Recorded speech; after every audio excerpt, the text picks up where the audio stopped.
అందరికీ మరి ఒకసారి మరణాత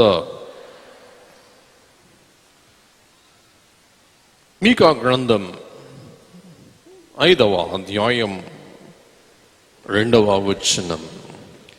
బెత్లెహేము ఎఫ్రాతా, యూదావారి కుటుంబములో నీవు స్వల్పమైన గ్రామమైనను నా కొరకు ఇశ్రాయేలీయులను ఏలబోవువాడు నీలో నుండి వచ్చును.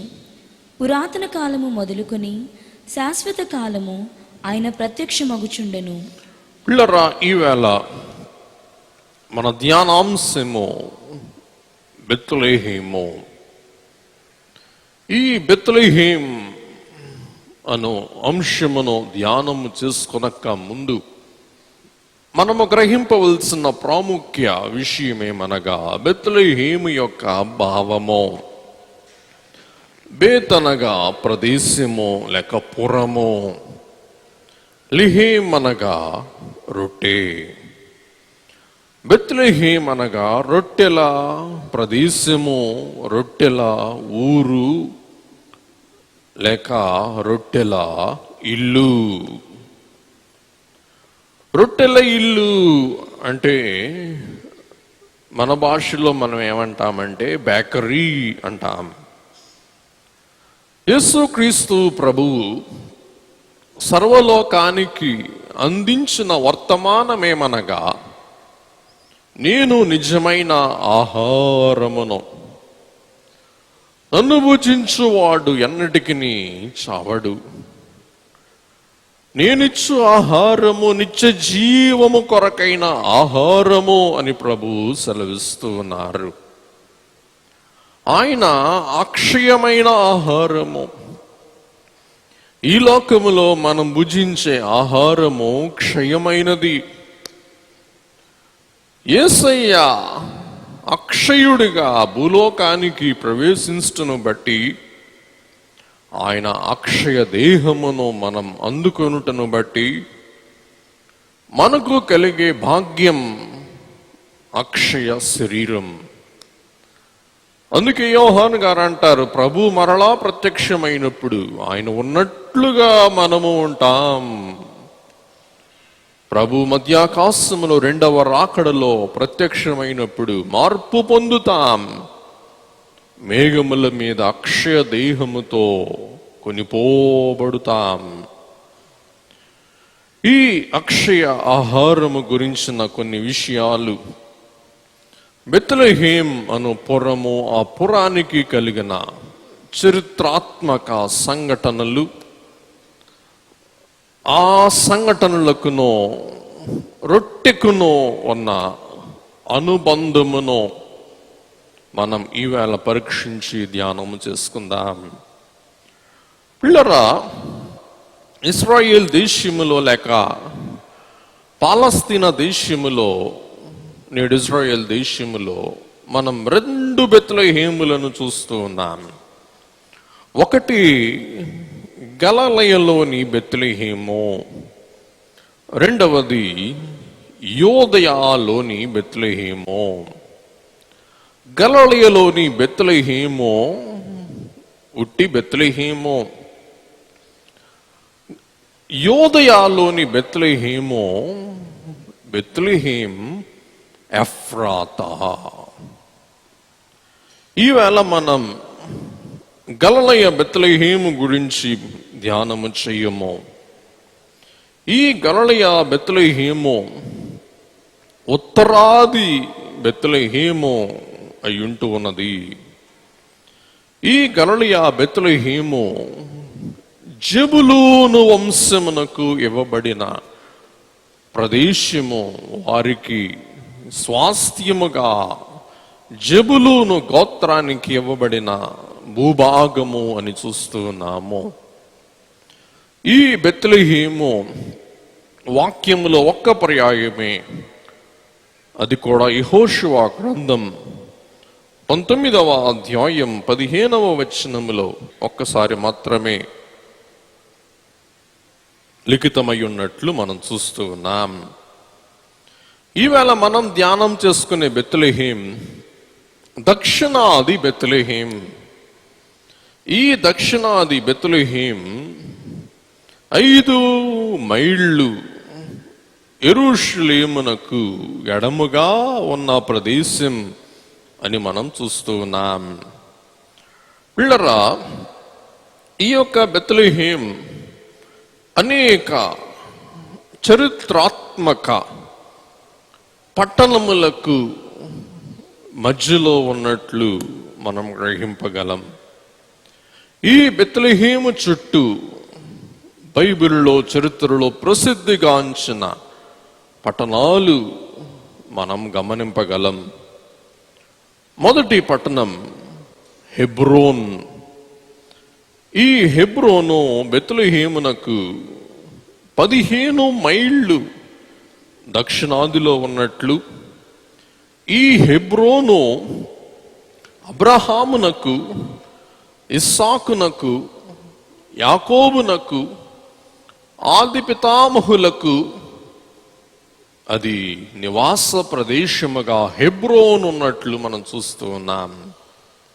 అలాగునని నైరుతిగా 10 మైళ్ళలో గిబియోన్ అను పట్టణం మనం చూడగలం.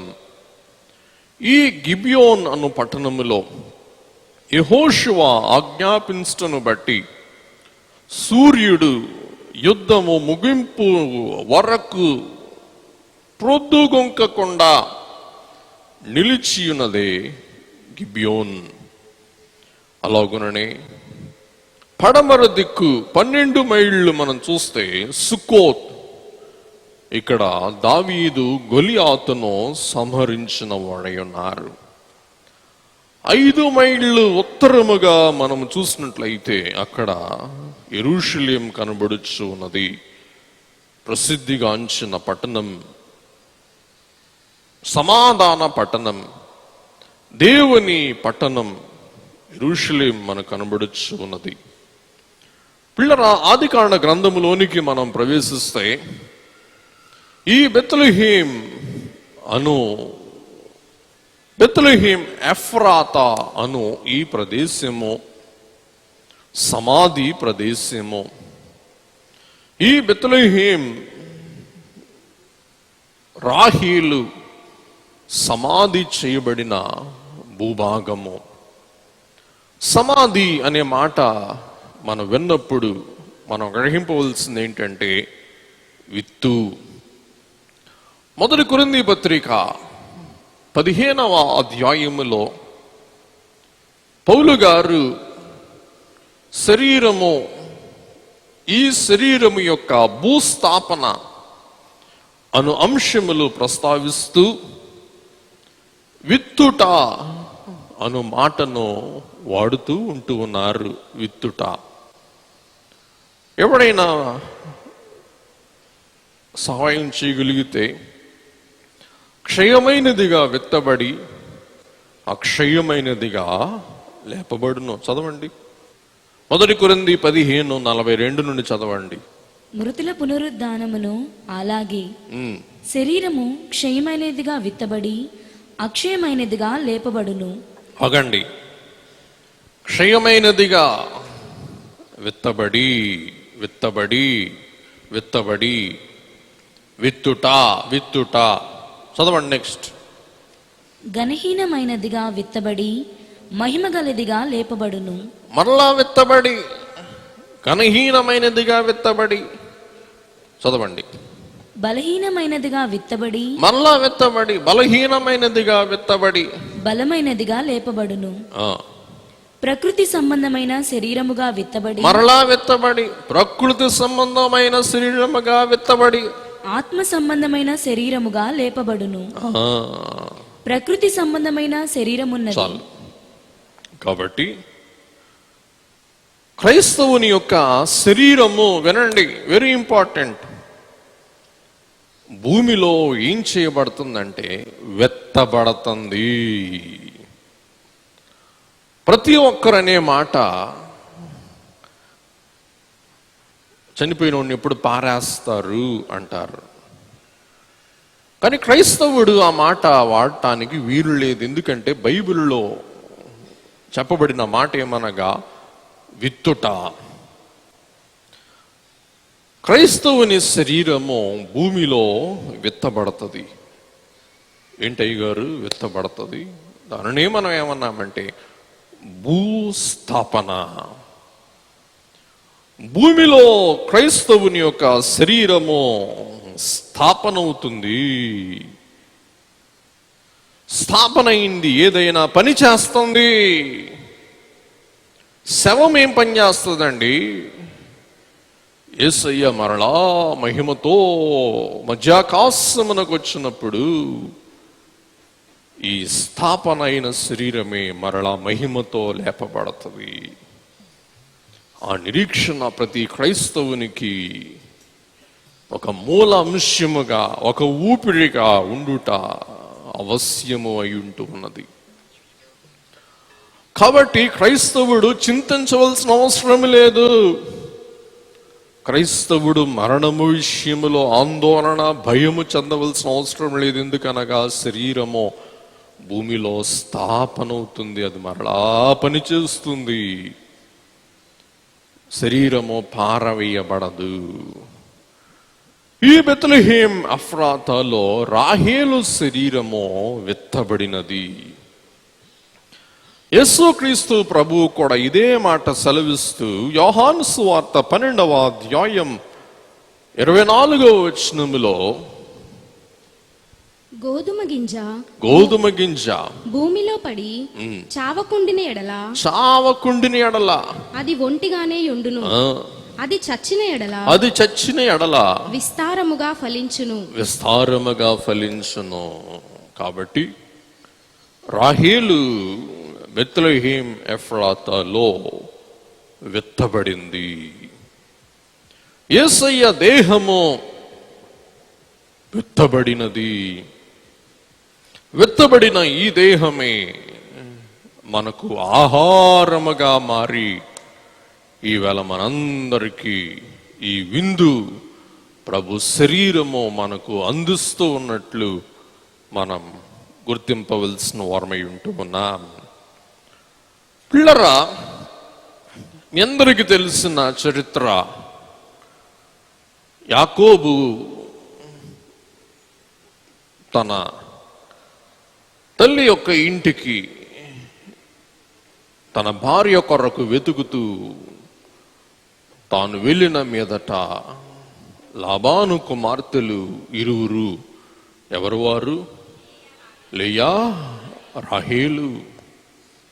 లాబాను అనగా తెలుపు. ఇరువురు తెలుపుకు పుట్టిన బిడ్డలే. ఒక ఆమె పేరు రాహేలు. రాహేలు అనగా అలసట. రాహేలు అనగా ప్రయాస. కాబట్టి రాహేలు అనగా అలుపు, రాహేలు అనగా అలసట, లేయా అనగా గొర్రెపిల్ల. ఎందుకు ఈ మాట తెలియచేస్తూ ఉన్నాననగా, యాకోబు యేసుక్రీస్తు ప్రభువుకు ముంగుర్తు. దేవుని పరిశుద్ధ గ్రంథములో యేసుక్రీస్తు ప్రభువుకు అద్దము పట్టే వ్యక్తులను గూర్చి రాయబడి ఉన్నది. మిగతా విషయాలన్నీ కూడా ప్రస్తావింపబడలేదు అన్న మాట మనం మరువకూడని వారము అయి ఉన్నాం. ఇక్కడ యాకోబు లేక ఆ పితామహుడైన ఇశ్రాయేలునకు ఎంతమంది భార్యలు? ఇరువురు. ఒకరు లేయా, రెండవ వారు రాహేలు. మిమ్మల్ని అడుగుతూ ఉన్నాను, ఇశ్రాయేలు లేక యాకోబు ఎవరిని పెళ్లి చేసుకోవాలనుకున్నాడు? రాహేలును ప్రేమించాడు. రాహేలు కొరకు తాను 7 ఏళ్ళు వెట్టి చాకిరీ చేశాడు. ఇంకో విధంగా చెప్పాలంటే 14 సంవత్సరాలు వెట్టి చాకిరీ చేశాడు. లేయా అలసిన కళ్ళు కలది, జబ్బు కళ్ళు కలది. సౌందర్యము లేనిది. కానీ రాహేలు యాకోబు దృష్టిలో ఎవరు చెప్పండి? సౌందర్యము గలది. ఇక్కడ మనం గ్రహింపవలసిన సంగతి ఏమనగా, యేసుక్రీస్తు ప్రభు భూలోకానికి ఎందుకు వచ్చారంటే, యోహాను సువార్త 1వ అధ్యాయం ప్రకారం ఆయన తన స్వకీయుల యొద్దకు వచ్చెను, కానీ తన స్వకీయులు ఆయనను అంగీకరింపలేదు. 1:11 యోహాను 1:11. ఆయన తన స్వకీయుల యొద్దకు వచ్చెను, ఆయన స్వకీయులు ఆయనను అంగీకరింపలేదు. చూసారా, ఆయన స్వకీయులు ఆయనను అంగీకరింపలేదు. కాబట్టి యేసుక్రీస్తు ప్రభు భూలోకానికి ప్రవేశించింది ఎవరి కొరకు? స్వకీయుల కొరకు, ఆయనను ప్రేమించు వారి కొరకు, ఆయన స్వజనుల కొరకు. ఆయన స్వకీయులు ఆయన ఏం చేయలేదంటండి? అంగీకరింపలేదంటే యేసుక్రీస్తు ప్రభు ఈ యోధ సంఘము గూర్చి ఒక మాట తెలియచేస్తూ ఉన్నాడు. ఏంటి ఆ మాట అంటే గమనించండి. గొర్రెపిల్ల. రాహేల్ అంటే ఏంటి చెప్పండి? గొర్రెపిల్ల. మత్తయి సువార్త 15వ అధ్యాయం 24వ వచనం. ఆయన ఇశ్రాయేలు ఇంటివారై నశించిన గొర్రెల యొద్దకే గాని మరి ఎవరి యొద్దకును నేను పంపబడలేదు. ఆయనను చాలు. ప్రభు ఏమంటున్నారు? నేను ఇశ్రాయేలు యొద్దకే, ఇశ్రాయేలులో నశించిన గొర్రెల యొద్దకే. గొర్రెలు అంటే రాహేలు. వినండి, రాహేలు కొరకు హారాను వెళ్ళాడు. ఎవరు? యాకోబు. రాహేలు కొరకు చాకిరీ చేశాడు. కానీ రాహేలును బట్టి వినండి వినండి వినండి, యాకోబుకు సంతానం కలగలేదు. ఎవరిని బట్టి సంతానము కలిగింది? అది లేయాను బట్టి. లేయా తృణీకరింపబడినది. లేయా పొరపాటున యాక్సిడెంటల్గా ఇవ్వబడింది.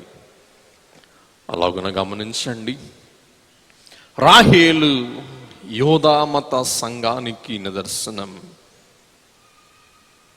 లేయా క్రైస్తవ మత సంఘానికి నిదర్శనం. యూదులైన వారి ద్వారా జ్యేష్ఠ సంతానం ప్రభువుకి కలగలేదు. ఎవరి వలన కలిగింది? క్రైస్తవ సంఘమయ్యున్న మన ద్వారా. కాబట్టి ఈవేళ కీర్తన పాడుకుందాం. ప్రసవ వేదన పొంది వధువు సభ అరసే, ప్రసవ వేదన పొంది వధువు సభ అరసే, అసలైన మగ బిడ్డ అదునుకు వెలసే.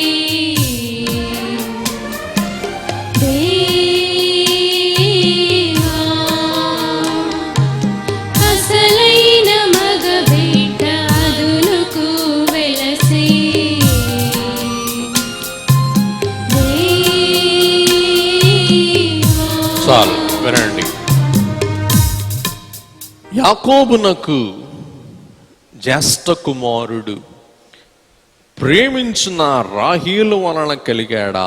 ప్రేమింపని లేయా వలన కలిగాడా? అది గుర్తుపెట్టుకోండి. లేయా వలన. లేయా మనమే. ప్రభు యూదుల కొరకు వస్తే యూదులు ఆయన అంగీకరింపలేదు, మనం అంగీకరించి ఉన్నాం. తన్ను ఎందరూ అంగీకరించిరో వారందరికీ ఆయన కుమారులగుటకు అది అధికారం ఇచ్చెను. చూసారా, వచ్చిందేమో యూదుల కొరకు, వారు అంగీకరింపలేదు. కానీ రానిదేమో ఒకవేళ మన కొరకు అనుకుందాం, కానీ అది కాదు. పిల్లరా, సర్వలోకమునకు కలుగబోవు సంతోషకరమైన సువర్తమానం యేసయ్య అందరి కొరకు వచ్చాడు, కానీ కొందరి కొరకు ప్రత్యేకంగా వచ్చాడు. వారు విశ్వసింపలేదు, మనం విశ్వసించాము. కాబట్టి మనమందరము కూడా ఏమవుతున్నాం? జ్యేష్ఠుల సంఘము. హెబ్రీ పత్రిక 12వ అధ్యాయం 23వ వచనం. పరలోకమందు వ్రాయబడి ఉన్న జ్యేష్ఠుల సంఘమునకును. చాలు. పరలోకములో రాయబడి ఉన్న, లేక పరలోకమందు రాయబడి ఉన్న మీ పేర్లు పరలోకపు జీవ గ్రంథములో లిఖితమై ఉన్నవి అంటూ ఉన్నారు పౌలు గారు. పరలోకమందు రాయబడి ఉన్న జ్యేష్ఠుల సంఘమునకు. జ్యేష్ఠులు దేవునికి ఇష్టులు. అసలైన మగబిడ్డలు ఎవరంటే జ్యేష్ఠుల సంఘము. అలాగున్న పిల్లరా, 7 సంవత్సరాలు రాహేలు కొరకు ప్రయాసపడితే యాకోబుకు ఎవరు లభించారు? లేయా. మళ్ళా రాహేలు కొరకు ఏం చేయాల్సి వచ్చింది? ఇంకా 7 ఏండ్లు ప్రయాసపడవలసి వచ్చింది. అలాగున యేసుక్రీస్తు ప్రభువు కూడా 7 ఏండ్ల శ్రమ తర్వాత ఆయన రాజుగా అభిషేకింపబడువారై ఉన్నారని, 7 ఏండ్ల శ్రమ అయిన తరువాత ఆయన పట్టాభిషిక్తుడై రాజుగా వర్ధిల్లు వారై ఉన్నారని విశ్వాస ప్రమాణములో మనం చెప్పుకున్న వారమై ఉన్నాం. కాబట్టి యేసుక్రీస్తు ప్రభువు కూడా భూలోకానికి వచ్చి రాహేలు వలె మరణిస్తూ ఆయన ప్రక్క పొడవబడగా, ప్రక్క నుండి స్రవించు రక్తములో నుండి కొనబడిన సంఘము, ప్రవహించిన నీటి నుండి కడగబడిన సంఘము సాంపాద్యమైనట్లు మనం గుర్తిస్తూ ఉన్నాం. కాబట్టి బెన్యామీనును కంటూ బెనోని నా దుఃఖపుత్రుడు అని రాహేలు మరణించింది. అలాగే యేసు ప్రభువు కూడా సంగమును, శిశువును, వధువును ఆయన కొంటూ ఆయన శిలువ మీద ఏం చేశారు చెప్పండి? మరణించాడు. మొదటిది విత్తు, రెండవది పొత్తు.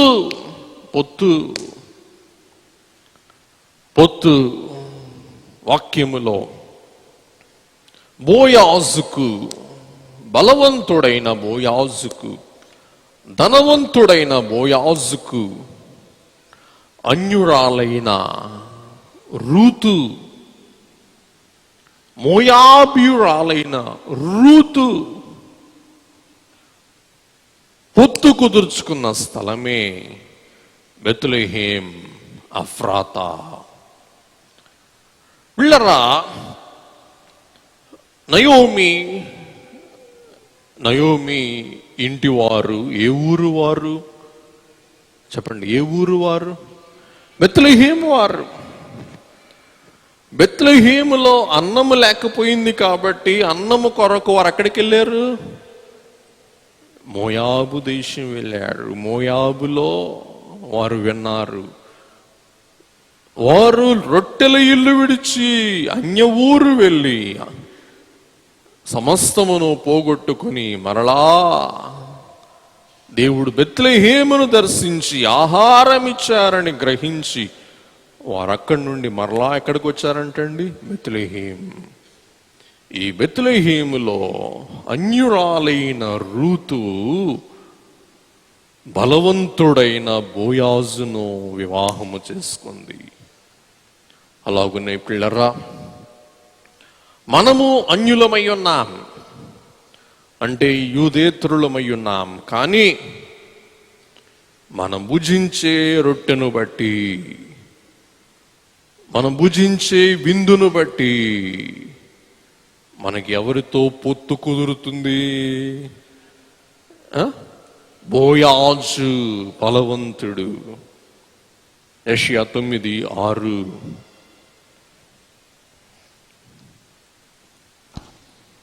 ఏలయనగా మనకు శిశువు పుట్టెను, మనకు కుమారుడు అనుగ్రహింపబడెను, ఆయన భుజము మీద రాజ్యభారముండును. ఆశ్చర్యకరుడు, ఆలోచనకర్త, బలవంతుడైన దేవుడు, నిత్యుడగు తండ్రి. బలవంతుడైన దేవుడు. ఈ శిశువు ఎవరు చెప్పండి? బలవంతుడైన దేవుడు. ఈ బలవంతుడైన దేవుడితో, బోయాజు అంటే బలవంతుడు, ఈ బోయాజుతో మనకి పొత్తు కుదరాలంటే చెప్పండి, మనం ఏం చేయాలా? బెత్లెహేములో విందు ఈవేళ ఆరగించాలి.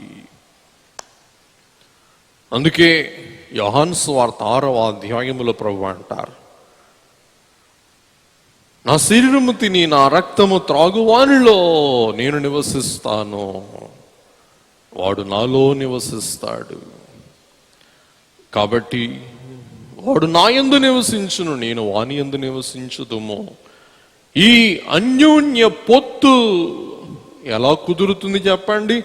విందును బట్టి. విందును బట్టి. మనము ఎవరినైతే ప్రేమిస్తామో, మనం ఎవరినైతే అభిమానిస్తామో, మనము ఎవరినైతే సన్మానిస్తామో వారితో కలిసి మనం చెప్పండి ఏం చేస్తాం? విందు అందుకుంటాం. కీర్తనకారుడు కూడా అదే అంటూ ఉన్నారు, శత్రువు ఎదుట నీవు నాకు భోజనము. శత్రువు ఎదుట, శత్రువుతో కాదు సుమా. మీలో ఎవరైనా శత్రువుతో కలిసి భోంచేసిన సందర్భాలు ఉంటే చెయ్యొద్దండి. శత్రువుతో నేను భోంచేశాననే వాళ్ళు మీలో ఎవరన్నా ఉంటే చెయ్యొద్దండి. ఎవరు శత్రువుతో భోంచేయరు. అలాగే పిల్లరా, మనం యేసయ్యతో శత్రువులమా మిత్రులమా? చెప్పండి ఒకసారి గట్టిగా. మిత్రులం. కాబట్టి మనం ఈ విందులో పాల్గొనుట ద్వారా ప్రభువుతో మనకు చెప్పండి ఏం కలుగుతుంది? పొత్తు. కాబట్టి ఇది సహవాస విందు, ఇది రక్షణ విందు, ఇది విడుదల విందు, ఇది విమోచన విందు. కాబట్టి పిల్లరా, ఈ బోయాజు రూతు ఆస్తిని తాను స్వాస్థ్యముగా కొనుక్కొని రూతును విడుదల చేసిన విమోచకుడు, రిడీమర్, స్వజనుడు, స్వకీయుడు. ఇప్పుడు చెప్పండి, యేసు ప్రభువు మనకి ఎవరు? అన్నా. యేసయ్య మన స్వకీయుడు, యేసయ్య మన స్వజనుడు. వినండి. కాబట్టి రూతును విమోచించువారు, రూతు అప్పును తీర్చువారు, రూతుకి ఉన్న బాకీ తొలగించు.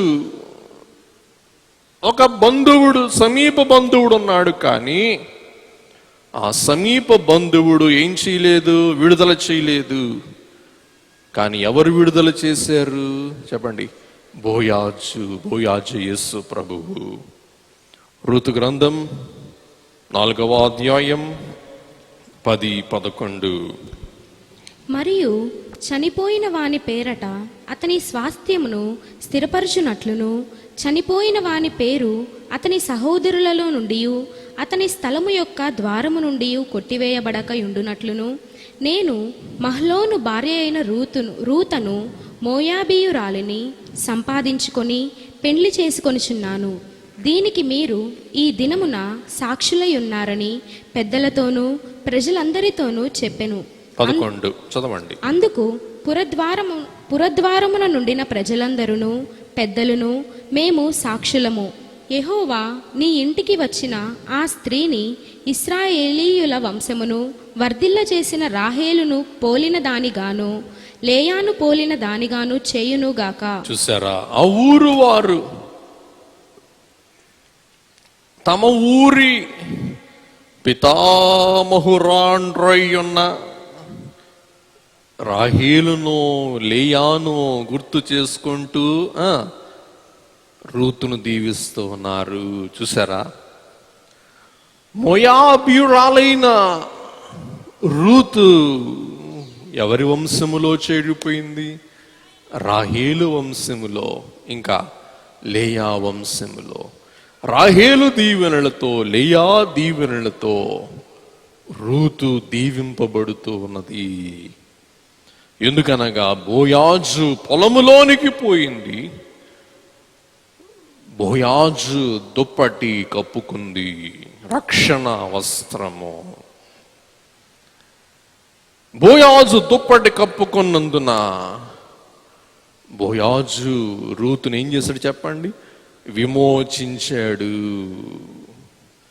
తన పెండ్లి కుమార్తెగా స్వీకరించాడు. అలాగున యేసయ్య పెండ్లి కుమార్తె అయి ఉన్న మనం చెప్పండి ఏం చేయవలసిన వారమై ఉన్నాం? ఆయన పంక్తిని భుజింపవలసిన వారమై ఉన్నాం. రక్షణను వస్త్రమును మనం కప్పుకోవలసిన వారమై ఉన్నాం. కాబట్టి వినండి, ఒక మాట చెప్పి ముందుకెళ్ళిపోతాను. రూతు విమోచింపబడిన ప్రదేశము బెత్లెహేం ఎఫ్రాతా. మొదటిది విత్తు, రెండవది పొత్తు. అలాగుననే యేసయ్య అను మన విమోచకుడు మనలను విమోచించాడు. మీకు తెలిసిన వాక్యమే మరి ఒక్కసారి మీకు జ్ఞాపకం చేసి ముందుకు వెళ్తాను. మొదటి పేతురు పత్రిక 1వ అధ్యాయం 18-19 వచనాలు. పితృపారంపర్యమైన మీ వ్యర్థ ప్రవర్తనను విడిచిపెట్టునట్లుగా వెండి బంగారముల వంటి క్షయ వస్తువుల చేత మీరు విమోచింపబడలేదు గాని అమూల్యమైన రక్తము చేత, అనగా నిర్దోషమును నిష్కలంకమునగు గొర్రెపిల్ల వంటి క్రీస్తు రక్తము చేత విమోచింపబడిదిరని మీరు ఎరుగుదురు కదా. చూసారా, కాబట్టి బోయాజు సంతానములో బోయాజు యెషయిని, యెషయి దావీదును కన్నవారై ఉంటూ ఉన్నారు. యేసయ్య ఎవరి కొడుకు లేక ఎవరి వంశీకుడు? దావీదు వంశీకుడు. ఆయన యోధా గోత్రికుడు. గమనించండి, ఈ దావీదు ఎవరు? బెత్లెహేమీయుడు. గమనించాలా, దావీదు కూడా ఎవరు చెప్పండి? బెత్లెహేమీయుడు. ఇక్కడ మనం గమనించవలసిన అంశం ఏంటంటే ఎత్తు, విత్తు, పొత్తు, ఎత్తు.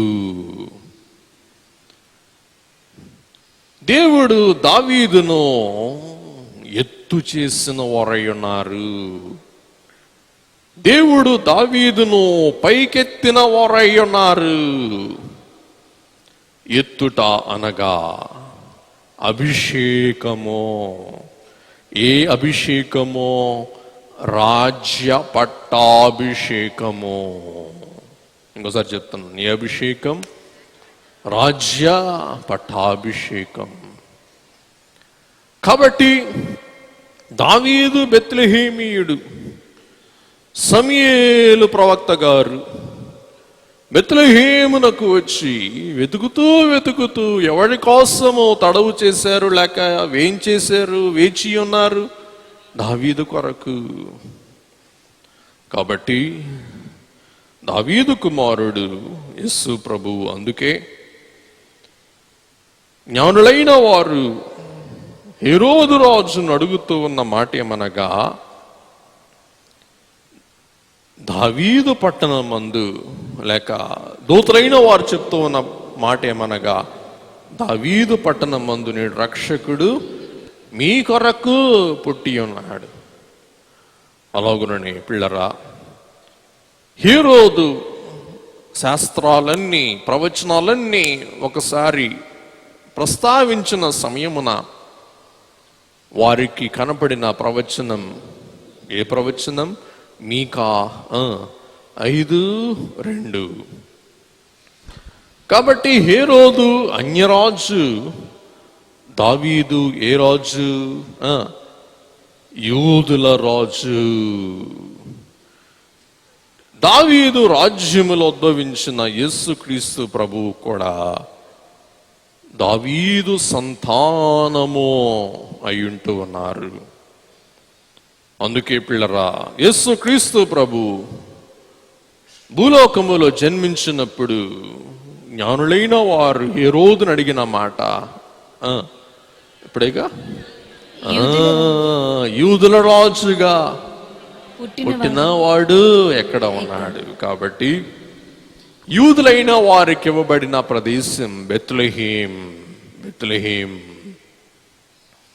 ఈ బెత్లెహేం విషయంలో దావీదు ఎత్తు చేయబడిన వారై ఉన్నారు. అలాగున్న పిల్లరా, ఈవేళ దావీదు అయ్యున్న యేసయ్య విందులో మనం ప్రవేశిస్తూ ఉన్నాం. ఈ విందు రాజవిందు.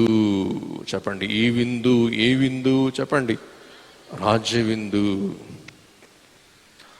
అందుకే ప్రభు సంస్కార విందు అను పాటలో రాజు మన తండ్రి రాత్రి భోజన కర్త. ప్రభు సంస్కారపు విందు, ప్రభు సంస్కారపు విందు, పరుగెత్తుకొని రండి, ప్రభువే మన విందు. భోజన వస్తువులు భుక్తికి గుర్తులు, భోజన వస్తువులు ముక్తి సాధనములు. రాజు మన తండ్రి రాత్రి భోజన కర్త, ఈ జన విశ్వాసికి యేసును వడ్డించును. చూసారా,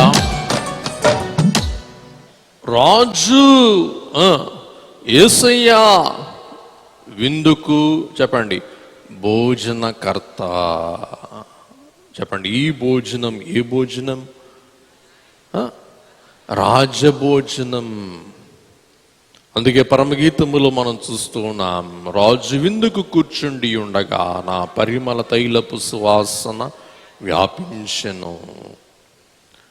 పిల్లరా, యేసు ప్రభు విషయములో కూడా అవహేళన చేస్తూ శిలువ మ్రాను మీద ఆయనను అంటకొట్టి పై చేవ్రాతను ఏమి రాశారు? యూదుల రాజు. దీనిని బట్టి యేసు ప్రభు ఎవడై ఉన్నారు చెప్పండి? యూదుల రాజు. ఈ యూదుల రాజు అయిన యేసు ప్రభు మనకు సిద్ధపరిచిన విందు ఈవేళ ఏ విందు? ఇది రాజవిందు. ఈ విందులో మనం ఏకీభవించు వారమైతే రేపటి దినమందు రాజుగా ప్రభువు 1000 ఏళ్ల పరిపాలన చేస్తూ ఆయన భూమి మీద రాజ్యము స్థాపించి 1000 ఏళ్ల సమాధాన పాలన గావిస్తూ ఉన్న సమయమందు మనమందరము కూడా ఈ విందులో పాల్గొన్న వారమైన మనమందరము కూడా రేపు ఏమై ఉంటామంట? రాణీలము. అంటే రాణీలం అంటే ఆయనతో కూడా రాజ్య పాలస్తులము లేక పాలకులము. చెప్పండి, ప్రభుతో కూడా మనం ఏం చేస్తాం? రేపు రాజ్యమును పాలించు వారము అయి ఉంటాం. ఈ సంగతిని యేసుక్రీస్తు ప్రభు ప్రకటన గ్రంథం 1వ అధ్యాయం 5, 6 వచనాలలో సెలవిస్తూ ఉన్నారు. నమ్మకమైన సాక్షియు మృతులలో నుండి ఆది సంభూతుడుగా లేచిన వాడును భూపతులకు అధిపతియునైన భూపతులకు అధిపతి యేసుక్రీస్తు నుండి కృపా సమాధానములు మీకు కలుగునుగాక. ఆ, మనలను ప్రేమించుచు తన రక్తము వలన మన పాపముల నుండి మనలను విడిపించిన వానికి మహిమయు ప్రభావమును యుగయుగములు కలుగునుగాక. ఆమేన్. ఆయన మనలను తన తండ్రియగు దేవునికి మనలను తన తండ్రి అయిన దేవునికి ఒక రాజ్యముగాను ఒక రాజ్యముగాను యాజకులను గాను యాజకులను చేసెను. వినండి, ప్రతి రాజ్యమునకు రాజులు అవసరం. ఇంకా ఎవరు అవసరం? యాజకులు అవసరం.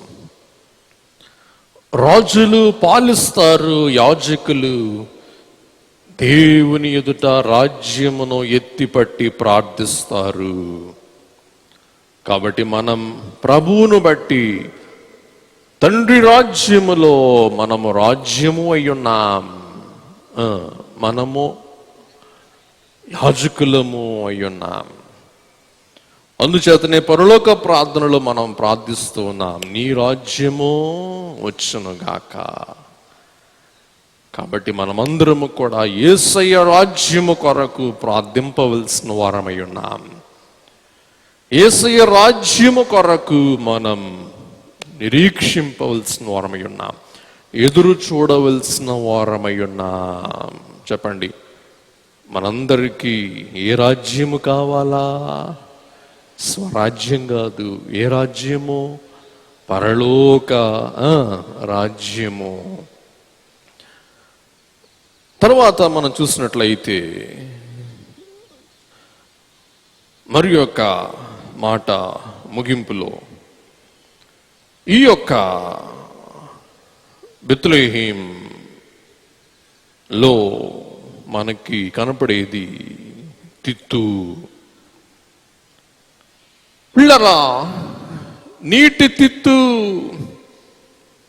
అంటే మన భాషలో ఏం చెప్పాలంటే బాటిల్ తిత్తు.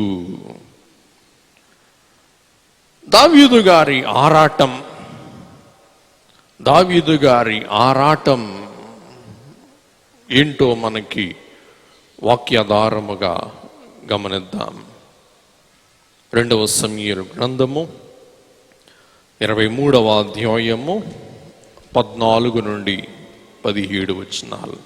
దావీదు దుర్గములో నుండిను ఫిలిస్తీన్ల దండు కావలివారు బెత్లెహేములో ఉండిరి. వినండి వినండి, దావీదు పోరాటంలో ఉన్నారు. ఫిలిస్తీయులు ఎక్కడ ఉన్నారంట? బెత్లెహేములో ఉన్నారు. శత్రువులు బెత్లెహేమును కైవసం చేసుకున్నారు. చదువుమా. దావీదు బెత్లెహేము గవిని దగ్గరనున్న బావి నీళ్లు ఎవడైనను నాకు తెచ్చి ఇచ్చిన ఎడల ఎంతో సంతోషించదనని అధికారితో పలుకగా, ఆ ముగ్గురు బలాఢ్యులు ఫిలిస్తీన్ల దండు కావలి వారిని ఓడించి దారి చేసుకొని పోయి బెత్లెహేము గవిని దగ్గరనున్న బావి నీళ్లు చేది దావీదు నొద్దకు తీసుకుని వచ్చిరి. చూసారా, ఆ ఊరు నీళ్లు తాగాలని దావీదుకి ఏం చెప్పండి, ఆరాటం, ఉబలాటం, ఆతృత. వినండి, దావీదు పెద్దవాడైన దావీదు మహారాజు వీరుడు సూర్యుడు అయి యెరూషలేములో రాజ్య స్థాపన చేసుకున్న యుద్ధ సమయములో ఆయనకి ఉబలాటం, ఆరాటం ఏంటి? నేను పుట్టి పెరిగిన బెత్లెహేము నీళ్లు ఒక్క గొక్కైనా తాగిన దప్పిక తీర్చుకోవాలి. పిల్లరా, దావీదుకు బెత్లెహేం నీటి మీద ఉబలాటం, ఆరాటం. మనము ఈవేళ యేసు ప్రభు విందు విషయంలో ఆరాటపడుతూ ఉన్నామా? పరిగెత్తుకొని రండి, ప్రభు జతకు ఇదే సందు. ఎప్పుడు పరిగెడతాం?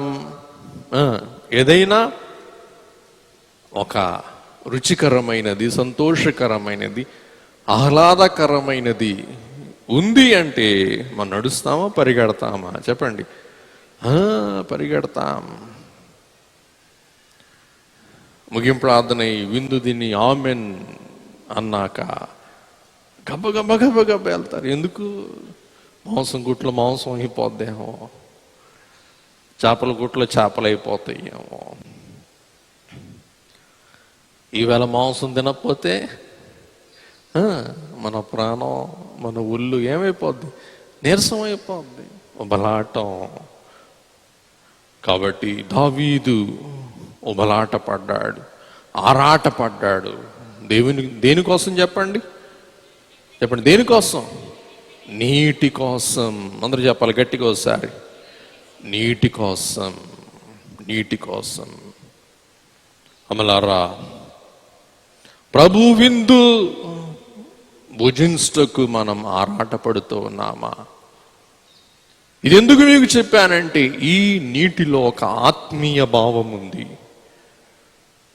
ఆ నీరు పరిశుద్ధాత్మకు సూచన. ప్రభు విందు అందుకుంటూ ఉన్న మనము జీవజలము అను ఆత్మ నింపుదల కొరకు ఆరాట పడవలసిన వారమై ఉన్నాం, ఉబలాట పడవలసిన వారమై ఉన్నాం. ఆత్మ పూర్ణత కొరకు, ఆత్మ అను జీవజలమును ఆస్వాదించుట కొరకు మనం ఈ విందు బల్ల యొద్దకు వచ్చి విందు ఆరగించటం మాత్రమే కాక, విందు కర్త అయి ఉన్న ప్రభువును మనం ఏమని వేడుకోవాలి అంటే, ప్రభువా నీవు నాకు ఏమి దయచేయి? నీ ఆత్మలో చెప్పండి పాలు దయచేయి.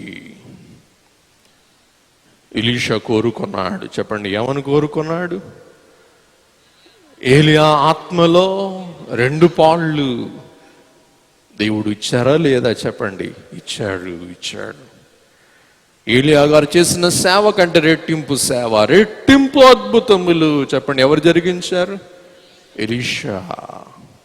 ఈవేళ ఓ అమ్మా, ఓ అయ్యా, యేసయ్య ఇచ్చు జీవ జలము కొరకు ఆరాటపడుతూ ఉన్నావా? ఈ జీవజలము త్రాగాలని ప్రయాసపడుతూ ఉన్నావా?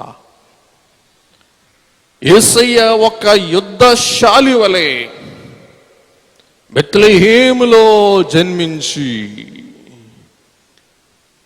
యెరూషలేములో రక్తము చిందించి ఆయన మనలను శుద్ధీకరించి శుద్ధి పొందిన మనకు ప్రభు చెప్పండి ఏం చేస్తూ ఉన్నారు?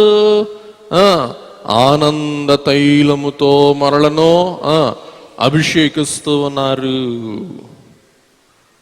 అందుకే ప్రభు నీటిని జీవజలముతో పోలుస్తూ యోహాను సువార్త 4వ అధ్యాయం 13-14 వచనాలలో అందుకు యేసు సమరయ స్త్రీతో, అన్యురాలితో ఇలాగ మాట్లాడుతూ ఉన్నారు.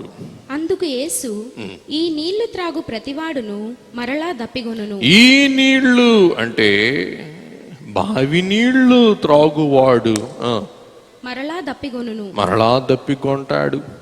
నేనిచ్చు నీళ్లు త్రాగువాడెప్పుడును దప్పిగొనడు. నేను వానికిచ్చు నీళ్లు యేసయ్య ఇచ్చు నీళ్లు, యేసయ్య తెచ్చి అందించు నీళ్లు చెప్పండి నిత్య జీవమునకై వానిలో ఊరడి నీటి బుగ్గగా ఉండునని ఆమెతో చెప్పెను. చరణం పాడుకుందాం.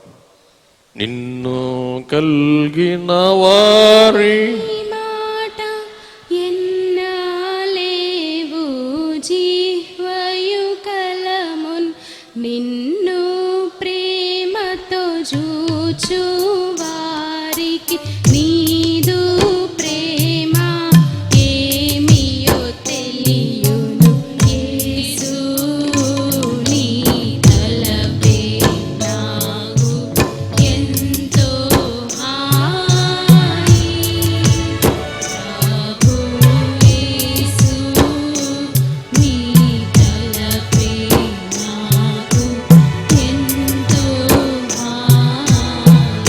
చూసారా?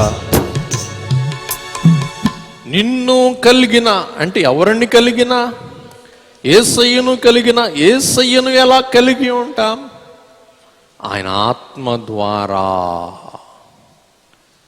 నిన్ను కలిగిన వారి మాట ఎన్నలేము జీవయు కలవు, నిన్ను ప్రేమతో చూచు వారికి నీ ప్రేమ ఏమియో తెలియను. కాబట్టి ఆత్మతో నింపబడిన వారికి, ఆత్మానందము కలిగిన వారికి, ఆత్మ యొక్క జీవము కలిగిన వారికి, లేక ఆత్మను ఆస్వాదించిన వారికి ఉండే కళ, వారు పలికే పలుకు, వారు జీవించే జీవము, జీవనము విశిష్టము, ప్రత్యేకము. కాబట్టి ఏమున్నా ఏమి లేకపోయినా యేసయ్యను కలిగిన వారి యొక్క కళ, యేసయ్యను కలిగిన వారి యొక్క మాట, యేసయ్యను కలిగిన వారి యొక్క నడక, చెప్పండి, వేరు, ప్రత్యేకము. నేను వానికిచ్చు నీళ్లు నిత్య జీవమునకై వానిలో ఊరడి నీటి బొగ్గగా ఉండునని ఆమెతో చెప్పెను. కాబట్టి మనకి ఊరట కలిగించే పరిశుద్ధాత్మ జీవజలము అయి ఉంటున్నారు. యోహాను సువార్త 7వ అధ్యాయం 37 నుండి 39 వచనాలు. ఆ పండుగలో మహాదినమైన అంత్యదినమున యేసు నిలిచి, ఎవడైనను దప్పిగొనిన ఎడల నా యొద్దకు వచ్చి దప్పి తీర్చుకొనవలెను. నా యందు విశ్వాసముంచు వాడెవడో లేఖనము చెప్పినట్లు వాని కడుపులో నుండి జీవజల నదులు పారునని బిగ్గరగా చెప్పెను. తన యందు విశ్వాసముంచువారు పొందబోవు. వినండి వినండి వినండి. తన యందు విశ్వాసముంచువారు పొందబోవు ఆత్మను గూర్చి ఆయన ఈ మాట చెప్పెను. చదువమ్మా. యేసు ఇంకను మహిమపరచబడలేదు గనుక ఆత్మ ఇంకను అనుగ్రహింపబడి ఉండలేదు. ఆత్మ ఇంకను అనుగ్రహింపబడలేదు. 2 మాటల్లో ఈ మాట చెప్పి సంగతి చెప్పి ముగించేస్తాం. పర్ణశాలల పండుగ ఉత్సాహ సంతోష సంభ్రమములతో యెరూషలేములో జరుగుచున్న తరుణములో వాళ్ళు సిలోయేమను నీటి బొగ్గలో నుండి నీళ్లు తోడి దేవాలయమును శుభ్రము చేస్తూ ఉన్న తరుణములో ఆ నీటి కడవలను తోడుకొని ఆనందముతో తెస్తూ ఉన్న సమయములో యేసయ్య నీటిని గుర్చిన ప్రస్తావన చేస్తూ ఏమంటారంటే, నేను జీవజలాధిపతిని, నేనిచ్చు నీళ్లు లేకపోతే ఎవడైనా దప్పికొంటే నా యొద్దకు వచ్చి నీళ్లు తీసుకోండి, దప్పిక తీర్చుకోండి. నా యందు విశ్వాసముంచు వాడెవడో లేఖనము చెప్పినట్లు వాని కడుపులో నుండి జీవజల నదులు పారునని బిగ్గరగా చెప్పాను. అప్పటికి ఇంకా దేవుని ఆత్మ భూమి మీదకు దిగిరాలేదు. ఎందుకు దిగిరాలేదంటే యేసయ్య మహిమపరచబడలేదు. మహిమపరచబడుట ఎలాగనగా సిలువ మరణం పొందుట, సమాధి చేయబడుట, పునరుద్ధానుడై లేచుట, పరలోకపు తండ్రికి కుడిపార్శ్వమున ఆసీనుడైయునుట. ఇదంతా ఈ వృత్తాంతమంతా కోడీకరించి యోహాను గారు ఒక్క మాటలో నిర్వచిస్తారు. ఏంటి ఆ మాట? మహిమపరచబడలేదు. ప్రభువు మహిమపరచబడాలంటే చెప్పండి ఏం పొందాలా? చెప్పండి ఒకసారి. చాలా అవసరం ఇది. ఏం పొందాలా? శ్రమ పడాలా, సిలువ అంటగొట్టబడాలా, మరణించాలా, సమాధి చేయబడాలా, పునరుద్ధరణుడై లేవాలా, లేచినట్లు రుజువు చెయ్యాలా, పునరుద్ధాన దేహముతో ఆరోహణమవ్వాలా, తండ్రి కుడి పార్శ్వమున కూర్చోవాలా. అప్పుడు ఎవరిని పంపించాలా? పరిశుద్ధాత్మను. ఒక మాట చెప్పి ముగించేస్తాను. మీలో ఎవరైనా దప్పికొచ్చిందని, దప్పి కలిగిందని పాసి నోటితో మంచినీళ్ళు తాగుతారా? మీకు దప్పి కలిగిందమ్మా, పాసి నోటితో మంచినీళ్ళు తాగుతారా? తాగరు. ఏం చేస్తారు? కనీసం నోరు పుక్కులుచ్చుకోనైనా ఒక్కొక్క నీళ్ళు తాగుతారు. అలాగుననే సంఘము మహిమపరచబడలేదు, యేసయ్య మహిమపరచబడలేదు. ఈ సంఘము దేవుని నియమానుసారముగా శుద్ధీకరింపబడలేదు కాబట్టి అప్పటికి ఇంకా పరిశుద్ధాత్మ తండ్రి అనుగ్రహింపబడలేదు. ప్రభువు ఎప్పుడు మహిమపరచబడ్డారో, సంఘము ఎప్పుడు కన్యకగా రూపుదిద్దబడిందో, అప్పుడు పరలోకము నుండి పెంతెకోస్తు పండుగ దినమందు భూమి మీదకు ఎవరు దిగి వచ్చారు? పరిశుద్ధాత్మ తండ్రి. ఆయన మనలో, మనతో ఉండి కార్యము జరిగించు వారై ఉన్నారని మనం గ్రహిస్తూ ఉన్నాం. కాబట్టి పిల్లరా, దూతలైన వారికి కూడా తెలియచేయబడిన వర్తమానం, ప్రవచనం, దావీదు పట్టణమందు రక్షకుడు పుట్టి ఉన్నాడు. కాబట్టి మందకాపురులైన వారు ఆ వర్తమానముతో ఎక్కడికి వస్తారు చెప్పండి? బెత్లెహేమునకు వచ్చి యేసు బాలుని చూచి మందకాపురులకు తెలియచేయు మాట, దావీదు పట్టణమందు అనగా బెత్లెహేమునందు మీ కొరకు రక్షకుడు పుట్టి ఉన్నాడు. పిల్లరా, సమాధి విత్తనం బెత్లెహేములో ఉంది. రెండవది, బెత్లెహేములో కళ్యాణం ఉంది, బెత్లెహేములో ఊరట ఉంది. ఇంకా బెత్లెహేములో ఏముంది చెప్పండి?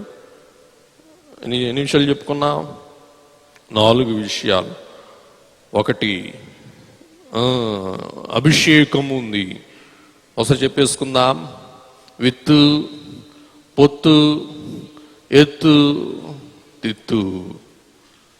కాబట్టి ఈ విందులో మనకు ఆశీర్వాదం ఉంది, అభిషేకం ఉంది, అంతస్తు ఉంది, అధికారం ఉంది, ఆత్మ నింపుదల ఉంది. అట్టి విందు అయ్యున్న యేసయ్యను మనం ఈవేళ, ఆ మహిమ శిశువును మన ఒంటిలోనికి తీసుకుంటూ ఉన్నాం. కాబట్టి సిద్ధపడి శుద్ధి పొంది ప్రభువును మరియ వలె ఒంటిలోనికి స్వీకరించి మరియ ఎలాగూ ధన్యురాలని అనిపించుకుందో అలాగున మనము కూడా ధన్య జీవులమై వధువు అంతస్తునకు ఆయత్తపడి వరుడైన యేసు క్రీస్తు ప్రభువును మధ్యాకాశములో ఎదుర్కొని ఆయనతో కలిసి రాజ్యమేలగల ధన్యత బెత్లెహేము శిశువైన యేసయ్య మనందరికీ మెండుగా అనుగ్రహించును గాక. ఆమేన్.